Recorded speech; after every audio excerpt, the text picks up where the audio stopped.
Do you still believe in your Cowboys? Oh, boy. Oh, no. Okay. All right, let's go to break.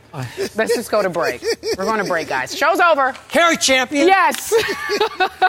That was the single silliest question I'm sorry. you have ever asked me before. I apologize. I don't care how much this man is going to laugh today with his fake mock laughter. I am here to tell you that the Dallas Cowboys are still going to win the NFC East as long as Tony Romo gets healthy and stays healthy. It's as simple as that. Okay.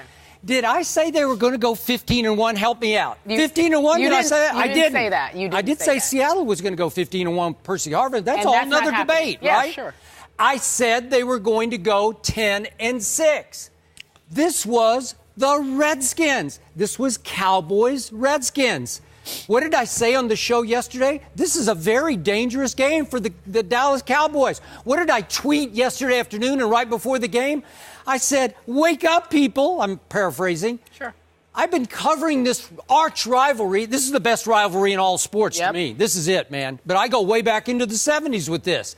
Do you know how many games, especially the road team being a hopeless underdog, that the hopeless underdog beat the home team in this series? Do you know how many? So you know what I took away from this game last night?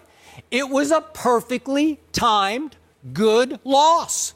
In fact, it was a great loss for my Dallas Cowboys because it might just knock them off their high horse that they were finally up on, riding high, thinking they could just saunter out of the locker room with that star on the side of their helmet, and even the Washington Redskins would bow down and genuflect and say, we give up before kickoff. That obviously didn't happen last night because my Dallas Cowboys were not ready to play that game. They were a step slow all night long because the Redskins were a step quicker. They got their butts kicked from the playoff on. The Redskins won the game and deserved to win the football game because they out-hit the Cowboys and they out-coached the Cowboys. I thought Jay Gruden called a masterful game. I thought that Jim Haslett called a masterful game of blitzing against Tony Romo I could not recognize.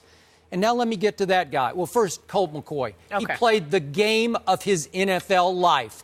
Coming home to Texas, I was happy for him. He's a good kid who paid a lot of dues to get to that moment last night. And as much as I love my Cowboys, I loved what he did last night for his sake. Now, Tony Romo.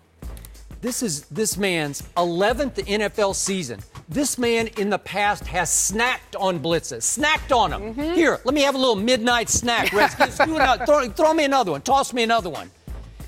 I have never seen a quarterback look so lost, so blind, so paralyzed by blitzes as Tony Romo was. It looked like he'd never played football before. I don't know. Should I give some blame to Linehan for not reacting quickly on the fly? I have no idea. I'm blaming Tony Romo. 11 times Haslett called blitzes on third down. They just kept coming. They dictated the entire game because Romo looked lost. That's why my Cowboys lost this football game. Didn't shock me at all. It's still the Redskins. And I think that the Cowboys will bounce back. I think they will beat Arizona. I think they will be just fine. The point that I'm trying to make to you, Skip Bayless, is very, very simple. We look at DeMarco Murray, 19 rushes for 141 yards, averaging 7 yards a carry. Yeah. Tony Romo, you're right. He couldn't figure out the blitz. They blitzed him 11 times. He didn't seem to know whether he was coming or going. I get all of that. But in the end, what this comes down to, what have I continuously said? The Dallas Cowboys, not just about an accident waiting to happen. They are not a team that enjoys prosperity. They are not a team that can handle prosperity. The second expectations get heaped on their shoulders, here they come. You understand? And this is exactly what happened. Des Bryant, not a catch in the second half? Really? Really? DeMarco Murray, your leading receiver? Really? Really? This is the kind of stuff that I'm talking to you about. This defense that was so ballyhooed or whatever. The Dallas Cowboys lost last night, not just to the Washington Redskins, Skip Bayless. They lost to the third-string quarterback.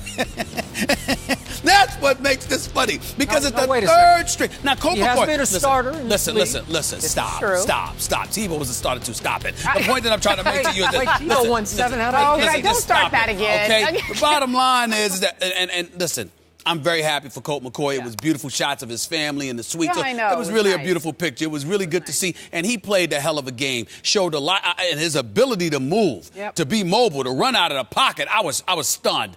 I was very impressed with Colt McCoy. You realize he was a great college football Yes, I do. I do recognize that he was a great college football player, but this is the NFL. A lot of great college football players can't transition to the next level. You understand? But I give him credit where credit is due. He was incredibly impressive. My man Deshaun Jackson, 136 yards receiving, 6 receptions. Deshaun Jackson was balling.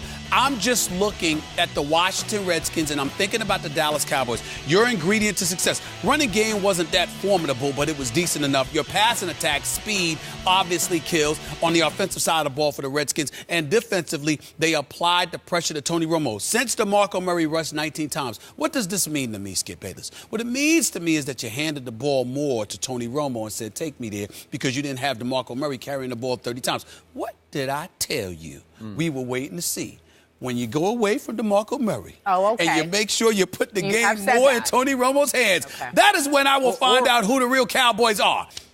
Last night's game, for better or for worse, was about Tony Romo. And what are you going to do when the ball's in his hands? Now, obviously, it didn't have to be, because they could have simply gave DeMarco Murray the ball more, the way he was running the football. But I'm just saying, when the ball is in Tony Romo's hands, in terms of you asking him to deliver the goods, I'm not saying it's his fault by any stretch of the imagination.